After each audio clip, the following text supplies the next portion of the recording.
Assalamualaikum semua. Hari ni jom kita borak pasal satu benda yang sangat relevan dengan hidup kita. Terutamanya bila kita tengah dalam fasa umur belasan ke awal 20-an ni. Tajuknya, Taubat Nasuha. Tapi, relax. Ini bukan pasal nak hukum atau cari salah. Tapi ini pasal harapan, pasal peluang untuk kita tekan butang reset. Kan? Mesti pernah rasa macam tu. Lagi-lagi umur kita sekarang ni antara 18 ke 23 tahun. Masa ni lah kita tengah explore macam-macam, belajar skill baru, kenal dunia. Dan biasalah, dalam proses tu kadang-kadang kita tergelincir, tersilap langkah. Tiba-tiba rasa macam, alamak, kalaulah boleh undur masa.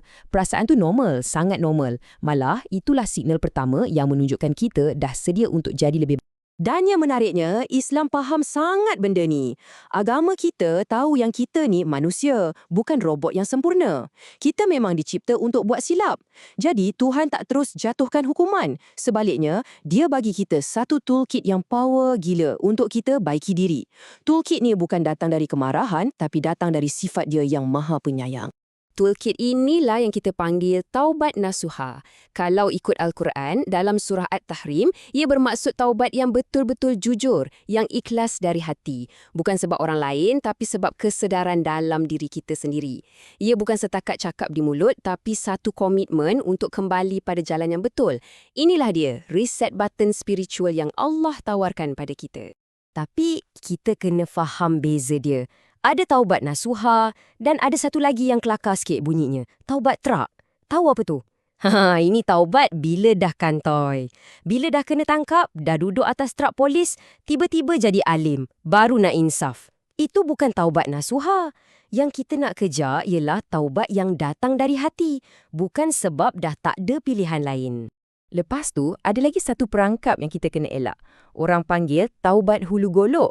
Hari ni minta ampun, esok buat balik. Lusa minta ampun, tulat ulang lagi benda sama. Macam tak ada kesudahan. Taubat nasuha yang sebenar tujuannya adalah untuk kita putuskan terus kitaran ni. Bukan untuk sementara, tapi untuk selamanya. Okey, jadi macam mana kita nak pastikan taubat kita ni betul-betul diterima? Macam mana nak pastikan reset kita tu menjadi? Well, ia bukan sekadar lafaz saya bertaubat. Ada syarat-syarat dia. Macam satu checklist atau SOP yang kita kena ikut. Jom kita tengok apa dia. Simple je sebenarnya. Ada 4 langkah. Pertama, berhenti serta-merta. Tak ada tangguh-tangguh. Macam nampak bahaya depan mata, kita tekan brake kecemasan. Terus stop. Kedua, menyesal. Kena ada rasa bersalah dan kesal yang datang dari hati. Ketiga, pasang niat dan azam yang kuat untuk tak ulang lagi kesilapan yang sama. Dan yang terakhir, kalau kesilapan kita tu libatkan orang lain, kawan ke, keluarga ke, kita kena pulangkan hak dia atau pergi minta maaf. Dan poin nombor 3 tadi, azam tak nak ulangi, ini part yang paling mencabarkan. Kadang-kadang, ia perlukan satu tindakan yang drastik. Kita kena ubah persekitaran kita. Kalau kawan-kawan kita atau tempat lepak kita tu asyik tarik kita ke arah benda yang salah, mungkin dah sampai masa untuk kita cari circle baru. Ingat, ada kisah orang yang bunuh 100 orang pun, syarat taubat dia adalah kena tinggalkan kampung halaman dia. So, jangan takut untuk tinggalkan apa-apa yang toksik untuk jadi orang yang lebih baik. Okey, kita dah faham apa itu taubat dan macam mana nak buat. Sekarang, kita masuk bahagian yang paling best. Kenapa semua ni sangat berbaloi? Apa ganjaran yang Allah sediakan untuk kita bila kita betul-betul ikhlas nak berubah? Secara asasnya, ada 2 janji utama dari Allah untuk orang yang bertaubat nasuha. Janji pertama, dosa-dosa kita yang lalu akan dipadam habis. Macam fail dalam komputer, Allah akan tekan delete dan fail tu hilang dari recycle bin terus. Seolah-olah tak pernah wujud. Kita dapat clean slate. Janji kedua, yang ini adalah hadiah terbesar. Kita akan dimasukkan ke dalam syurga. Itulah destinasi akhir yang kita semua impikan, kan? Tapi bukan itu je. Ada satu lagi bonus istimewa. Dekat akhirat nanti, pada hari yang penuh huru-hara, Allah janji dia takkan malukan orang-orang yang bertaubat. Malah sebaliknya, dia akan bagi mereka satu cahaya peribadi. Bayangkan, macam ada spotlight khas yang menyuluh kita.